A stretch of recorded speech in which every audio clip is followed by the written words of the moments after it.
आप सभी के साथ विपनेश माथुर और आज ब्रेकिंग विद एजेंडा में बात करेंगे जाति से जीतेंगे क्या चुनाव। जी हां, यूपी में 2022 में विधानसभा चुनाव है जिसकी बिसात पर 2024 का लोकसभा का चुनाव होगा। लेकिन उससे पहले एक बार फिर जातिगत जनगणना का मुद्दा उठने लगा है। हालांकि देश के कई सूबों में विपक्ष जातिगत जनगणना की मांग कर रहा है, लेकिन इस बार मुद्दा बिहार से उठा है। बिहार में जातिगत आधारित जनगणना कराने के लिए तेजस्वी यादव समेत विपक्षी पार्टी के नेताओं ने सीएम नीतीश कुमार से मुलाकात की और बिहार में जाति जनगणना कराने की मांग की है। नीतीश कुमार ने पहले ही इस मुद्दे पर अपनी हामी भर दी है, लेकिन बिहार बीजेपी के नेता इस मुद्दे पर कुछ भी बोलने से फिलहाल बच रहे हैं, क्योंकि केंद्र सरकार ने हाल ही में संसद में यह बयान दिया है कि एससी और एसटी के अलावा बाकी जाति आधारित जनगणना नहीं कराएगी। ऐसे में आज बात इसी मुद्दे की होगी। क्या बैकडोर से मंडल पॉलिटिक्स की शुरुआत हो रही है?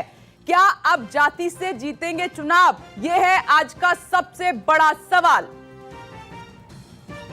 हाउस से हम लोगों ने सर्वसम्मति से प्रस्ताव पारित किया है कि जनगणना जाति आधारित होनी चाहिए और इसके बारे में तो बराबर आप जानते हैं कि हम लोगों का जो विचार है वो आप जानते हैं 90 से ये दिमाग में बात आई और उसके बारे में हम कई बार बता चुके हैं। एक बार जरूर होना चाहिए कास्ट बेस्ड सेंसस, ताकि मालूम हो जाए और जो गरीब गुरबा तबके के लोग हैं, एससी एसटी के अलावे बाकी जो लोग हैं उनको भी इसका लाभ मिलेगा और पता चल जाएगा कि सही मायने में इनकी संख्या कितनी।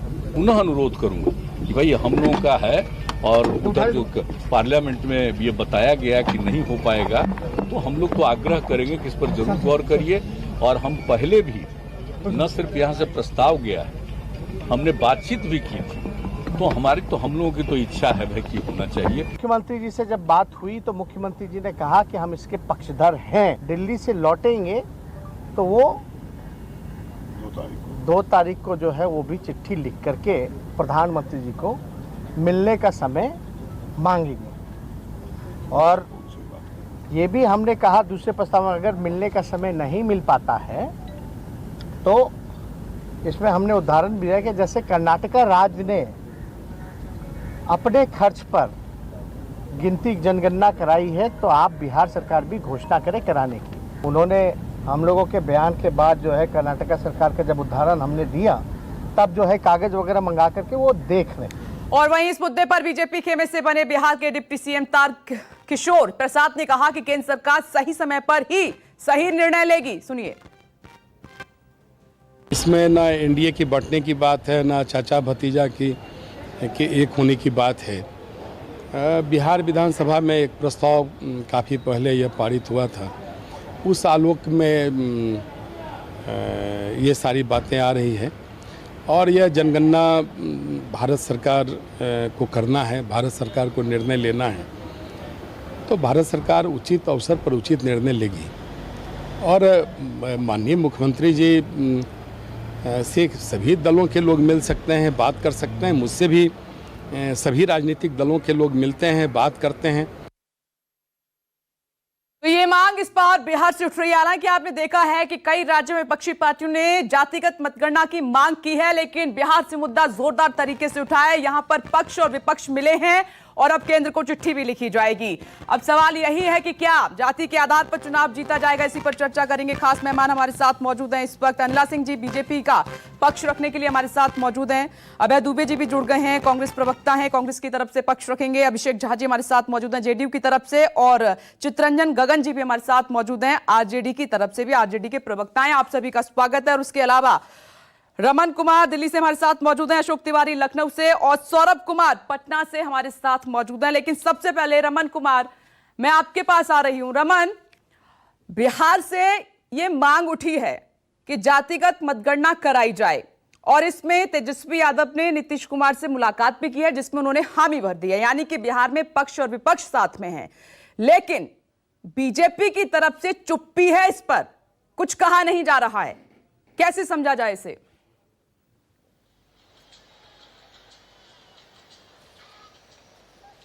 देखिए, पिछड़ी जातियों की राजनीति करने वाले जितने भी राजनीतिक दल हैं वो चाहते हैं कि जातिगत जनगणना जो होता है उसका खुलासा किया जाए कि आखिरकार उनकी संख्या, किस जाति की संख्या क्या है, उनका आर्थिक आधार क्या है।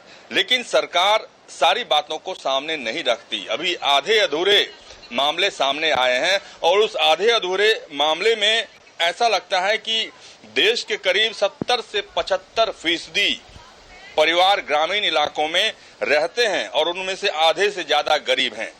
इन गरीब परिवारों में हर 5वां परिवार दलित या आदिवासी है। तो हर 5वां परिवार दलित या आदिवासी ये सरकार की तरफ से बताया गया। तो बाकी जो 4 हैं वो किस जाति के हैं, यही जानने की कोशिश लगातार आरजेडी या जेडीयू की तरफ से हो रहा है। लेकिन केंद्र सरकार की दलील है कि अगर हम सभी बातों को सामने रखें तो एक भारत के बारे में जो परसेप्शन या एक छवि बनाने की हमारी कोशिश है उस पे कहीं बट्टा न लग जाए, साख पे बट्टा न लग जाए। जिस तरीके से हम आर्थिक उदारीकरण की बात कर रहे हैं और ये जब आंकड़े सामने आते हैं कि 70 से 75% गरीब है और उसमें से आधी आबादी की हालत काफी खराब है। इसलिए केंद्र सरकार की तरफ से अभी एक लिखित बयान में गृह राज्य मंत्री ने कहा है कि सिर्फ SC ST को हम जातिगत जनगणना के आधार पर उनकी संख्या कितनी है इस बात का खुलासा करेंगे। बाकी इसमें कोई बदलाव करने की हमारी कोई योजना नहीं है। इससे साबित होता है कि अब नीतीश कुमार और आरजेडी दोनों मिलकर सरकार पर दबाव बनाएंगे और केंद्र सरकार के भी कई मंत्री जैसे रामदास अठावले हों या जो पिछड़ी जाति के मंत्री हैं वो भी चाहते हैं कि इस फैसले पे उनका भी साथ हो। ओके रमन, मैं लौटती हूँ आपके पास। सौरभ भी हमारे साथ मौजूद है पटना से। सौरभ, क्या इस पर बिहार से रणनीति बनी है, क्या चर्चा हुई है, क्योंकि दिल्ली में डिस्कस होना है? जी बिल्कुल, मैं आपको बताना चाहूँगा कि 2 बार सदन में, चाहे बिहार विधानसभा की बात करें या फिर विधान परिषद की बात करें, 2 बार सर्वसम्मति से यह फैसला लिया गया था कि देश में जातीय जनगणना होनी चाहिए। और सबसे बड़ी बात है कि उसमें बीजेपी भी शामिल थी। बीजेपी ने भी कहा था कि जातीय जनगणना देश में होनी चाहिए। लेकिन अब कहीं ना कहीं जब केंद्र सरकार यह कर रही है कि केवल वो जनगणना करेगी और केवल ST SC के बारे में ही जनगणना होगी, तो कहीं ना कहीं अब मुखर रूप से नीतीश कुमार हो या फिर तेजस्वी यादव सामने आ गए हैं। कारण उनका कहना है कि ये जो मांग है यह काफ़ी पहले की मांग है और जब बिहार में सर्वसम्मति से यह फैसला हो गया है सदन में कि जातीय जनगणना होनी चाहिए, तो अब केंद्र सरकार पीछे क्यों हट रही है। हालांकि एक बात और है, एक राजनीति और है, यूपी में चुनाव होने वाले हैं और नीतीश कुमार या तेजस्वी यादव यह इस मांग को इसलिए भी काफ़ी मुखर होकर उठा रहे हैं कि उन्हें लगता है कि उनका इस मुद्दे का फायदा उन्हें यूपी चुनाव में जरूर होगा। यूपी चुनाव में एक संकेत देने की कोशिश की जाएगी कि हम लोग चाहते थे कि पिछड़े जो हैं देश में उनकी भी जनगणना हो, लेकिन केंद्र सरकार ने उन्हें नकार दिया। तो निश्चित रूप से इसका भी फायदा चाहे नीतीश कुमार हो या फिर तेजस्वी यादव यूपी चुनाव में लेना चाहते हैं। जी तो आप देख रहे हैं कि सौरभ लगातार जो बिहार में विधानसभा में जो डिस्कस हुआ है और ये वो नेता जिनकी तस्वीर आप देख रहे थे जिन्होंने मांग किया, इधर कहा गया है, भारत सरकार का रुख भी है, नीतिगत फैसला किया है कि जनगणना में SC और ST के अलावा अन्य जातिवार आबादी की गणना की जाएगी। आप देख रहे हैं कि मुद्दा यहां पर यह है कि SC ST को ही क्यों शामिल किया जा रहा है, फिर पिछड़ा वर्ग कहां चला जाएगा, क्यों सभी जितने भी वर्ग हैं, जितनी भी जातियां हैं जो गरीब हैं उनको क्यों शामिल नहीं किया जा रहा है। अनिला सिंह जी, मेरा सवाल आपसे है कि आप तो खुद प्रधानमंत्री नरेंद्र मोदी कहते रहे हैं, पिछड़ों को हमेशा उन्होंने अग्रसर किया है, उनकी बात कही है, यहां तक कि उन्होंने कहा है कि जनता के आशीर्वाद से पहली बार ऐसा हुआ कि पिछड़े वर्ग से प्रधानमंत्री बना। तो फिर इस बार SC ST की ही बात क्यों कर रहे हैं, बाकी वर्ग को क्यों इंक्लूड नहीं किया जा रहा है, उनकी मतगणना क्यों नहीं करेंगे आप? ये नहीं कहूंगी कि जो इस चीज की डिमांड कर रहे हैं कि भाई ये जातिगत जनगणना होनी चाहिए और इसमें SC ST नहीं OBC भी शामिल होने चाहिए और फॉरवर्ड क्लास जो कास्ट है वो भी शामिल होनी चाहिए, क्योंकि जो फॉरवर्ड है उनकी भी ये डिमांड रहती है कहीं ना कहीं। पर ये बहुत कॉन्ट्रोडिक्टरी है, कॉन्ट्रोडिक्टरी इसलिए मैं कहूंगी कि क्योंकि एक तरफ तो हमारा संविधान कहता है, या मैं कहूंगी कि हर एक जिम्मेवार नागरिक का ये सपना रहता है कि मेरे देश में जाति और धर्म के आधार पर राजनीति ना हो, और उधर जब राजनीतिक दल ये कहते हैं कि नहीं, हमने जातिगत ये जनगणना करी है जिससे कि हम क्षेत्रीय राजनीति में अपनी जातियों के अनुसार अपना प्रेशर डाल सके, दबाव डाल सके, तो ये मैं इसीलिए कहती हूँ कि बहुत कॉन्ट्रोडिक्टरी है और ये एक पंडोरास बॉक्स है जो ओपन हो जाएगा।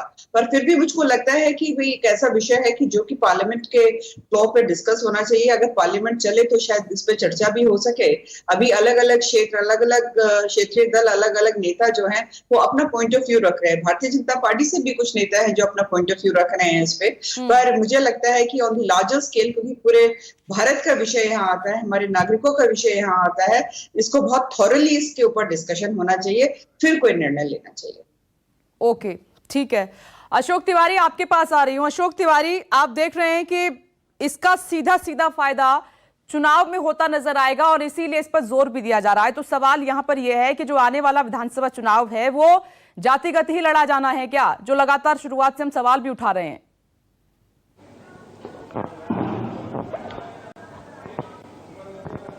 देखिए, इस बात में कोई संदेह नहीं है कि उत्तर प्रदेश में हर बार जब चुनाव आते हैं तो लोग ये कहते हैं कि विकास के एजेंडे पे हम चुनाव लड़ने जा रहे हैं। हमारी सरकार ने तमाम सारे विकास किए, चाहे कोई पॉलिटिकल पार्टी रही हो, चाहे कोई पक्ष में रहा हो, सत्ता में रहा हो या विपक्ष में रहा हो। तो कोई ये नहीं कहता है कि वो जातिगत आधार पर चुनावी मैदान में जा रहा है। लेकिन आप किसी भी पॉलिटिकल पार्टी को देख लीजिए, मैं सबकी बात कह रहा हूं, कोई ब्राह्मण सम्मेलन कर रहा है लेकिन उसका नाम बदल दिया गया, प्रबुद्ध वर्ग विचार गोष्ठी, लेकिन वो सम्मेलन ब्राह्मणों का है। ठीक इसी तरह से अगर कहीं आप देखिए कि जब मंत्रिमंडल विस्तार होता है तो उसमें भी जातीय असंतुलन खासतौर पर ध्यान रखे जाते हैं। जब भी संगठन की इकाई का विस्तार किया जाता है किसी भी पॉलिटिकल पार्टी में तो उसमें भी जाति का विशेष ध्यान रखा जाता है, क्योंकि उत्तर प्रदेश और बिहार ये देश के दो ऐसे राज्य हैं जहां पर डेवलपमेंट से ज्यादा जाति का मुद्दा हमेशा चुनाव में हावी देखने को मिला है। आपको याद होगा कि अभी बीते दिनों जब सबसे पहले मायावती ने उत्तर प्रदेश में ब्राह्मण सम्मेलन कराने का ऐलान किया तो उसके बाद अखिलेश यादव ने भी तमाम सारे ब्राह्मण नेताओं के साथ अलग बैठक की, और जब उनसे पूछा जाता है कि क्या आप ब्राह्मण सम्मेलन उत्तर प्रदेश में करने जा रहे हैं तो उनकी तरफ से जवाब यही आता है, चाहे कोई दल हो, मैं सबकी बात कर रहा हूं, कि वो विकास के मुद्दे पर चुनावी मैदान में जाने वाले हैं, लेकिन बिहाइंड द कैमरा जो चुनावी जो एजेंडा होता है उसमें कहीं ना कहीं जाति का विशेष ध्यान रखा जाता है, उसका संतुलन बनाने की कोशिश की जाती है। और यही वजह है कि क्षेत्रवार, इलाकावार, जगह जगह पर जो जातिगत जो छत्रप नेता हैं, जो जिनका जातियों पर अच्छा प्रभाव है, उनको जोड़ा जाता है, उनको अभियान में लगाया जाता है। तो यह जरूर है कि डेवलपमेंट की बात कही जाएगी, विकास के मुद्दे पर चुनाव लड़ने की बात कही जाएगी, लेकिन कहीं ना कहीं बिहाइंड द कैमरा जाति एक बहुत अहम मुद्दा है उत्तर प्रदेश के चुनाव को लेकर। और यह मैसेज देने की कोशिश सबकी तरफ से की जाती है, बीजेपी की तरफ से, कांग्रेस की तरफ से, या समाजवादी पार्टी की तरफ से, या बीएसपी की तरफ से, क्योंकि सबका जो बेस वोटर है, जो कोर वोटर है, जो कहा जाता है कि पार्टी के साथ जुड़े हुए मतदाता हैं, उस पर ज्यादा फोकस किया जाता है। और यह कोशिश की जाती है अगर दूसरे वर्ग भी उनके साथ आ जाएं तो शायद उनके लिए सत्ता की राह आसान हो सकती है। और उत्तर प्रदेश में इस तरह के प्रयोग पहले भी होते रहे और इन दिनों भी देखे जा रहे हैं। ये एकदम आपने सही बात कही है अशोक, के भले ही पार्टियां कुछ भी कहती रहें कि हम विकास के मुद्दे पर जाएंगे जनता के बीच में, लेकिन सबसे बड़ा मुद्दा चुनाव आते आते जाति बन जाता है।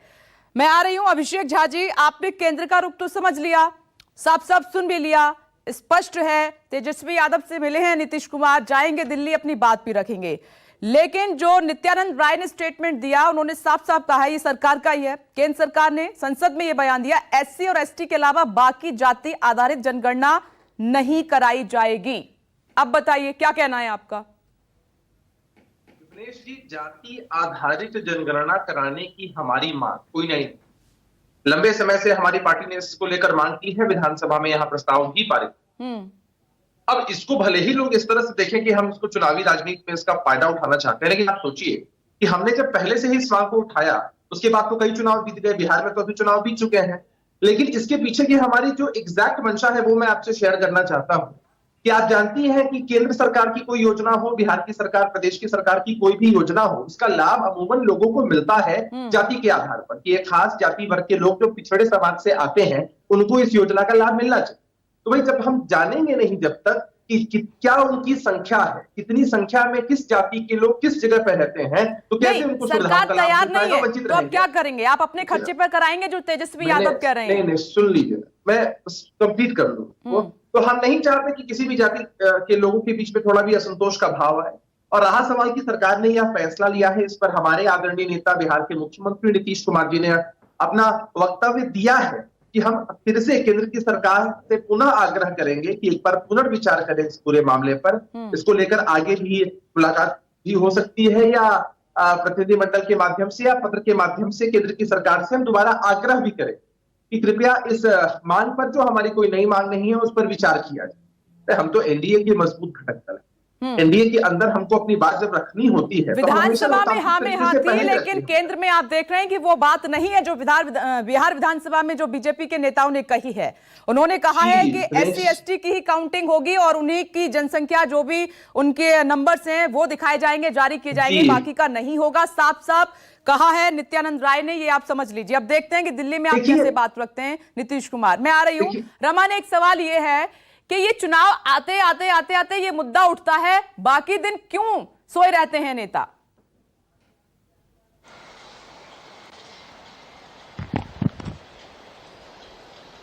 देखिए, हमेशा ये नारा दिया जाता रहा है, जिसकी जितनी भागीदारी उसकी उतनी हिस्सेदारी।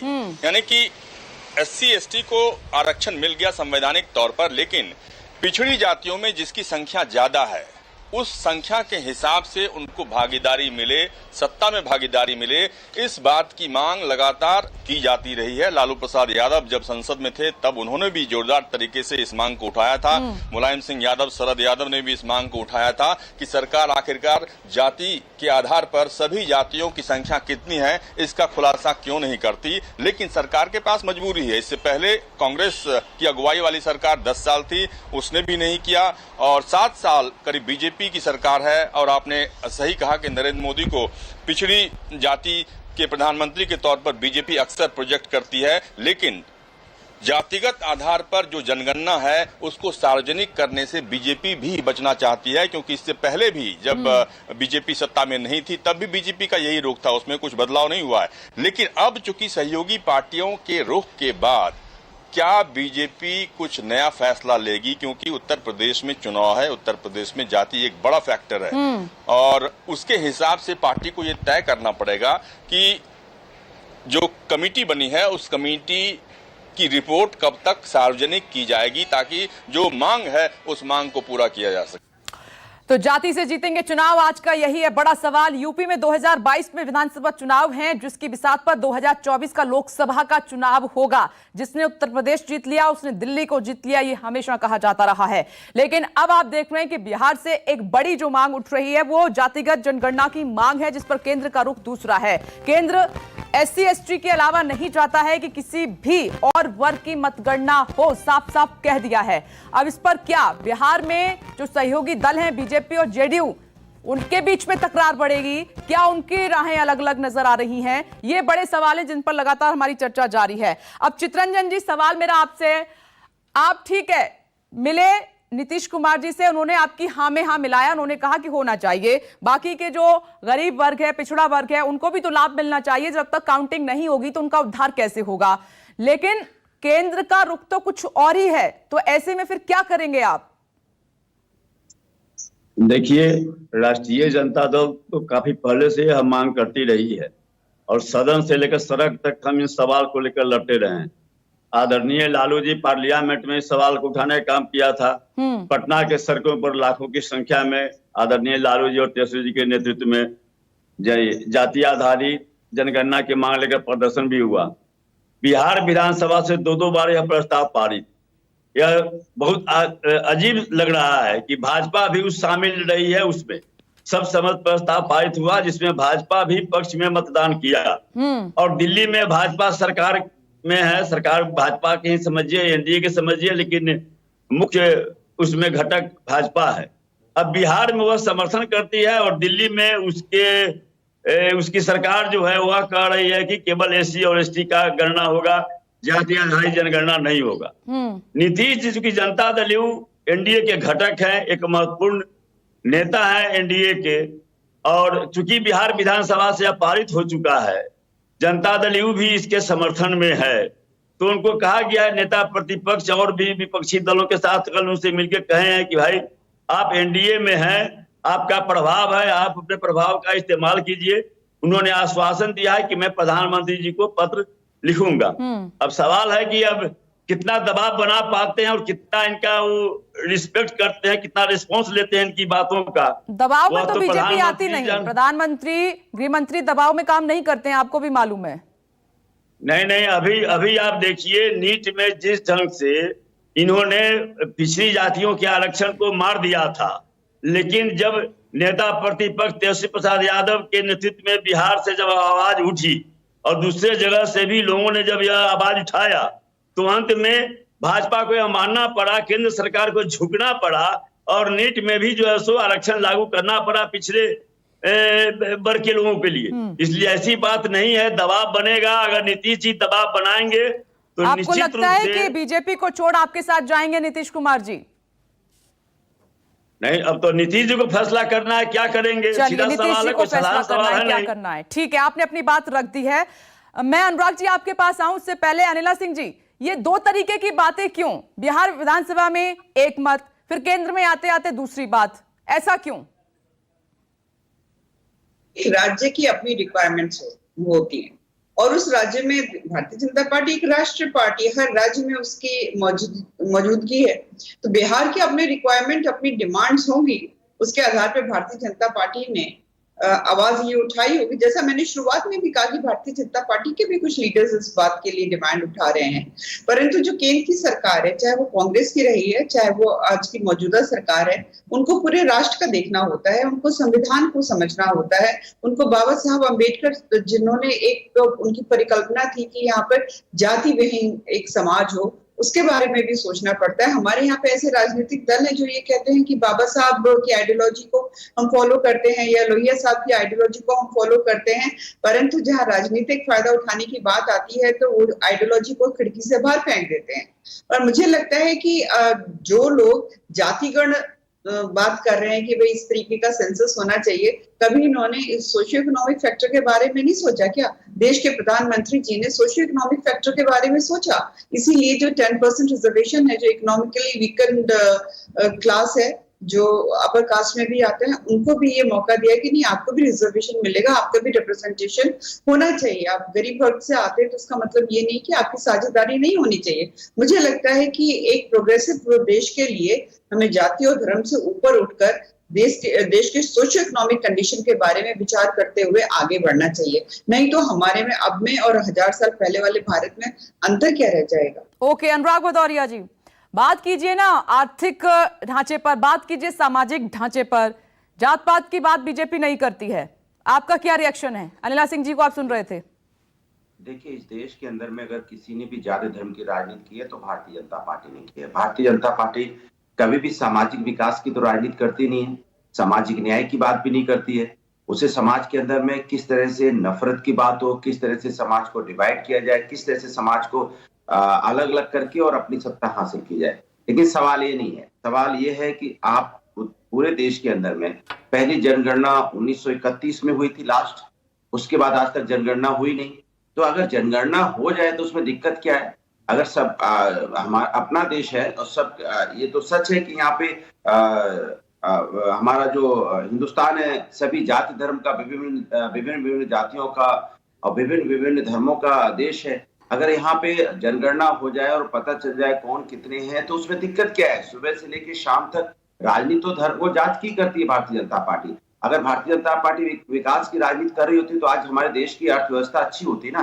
आज हमारे देश में बेरोजगारी से लोग आत्महत्या तो नहीं कर रहे होते, महंगाई से आत्महत्या तो नहीं कर रहे होते, यहाँ पे कोविड काल में लोगों की मौतें तो नहीं हुई होती, किसान तो धरने पे नहीं बैठा होता, तब तो आज हमारा हिंदुस्तान बहुत सुचारू रूप से चल रहा होता।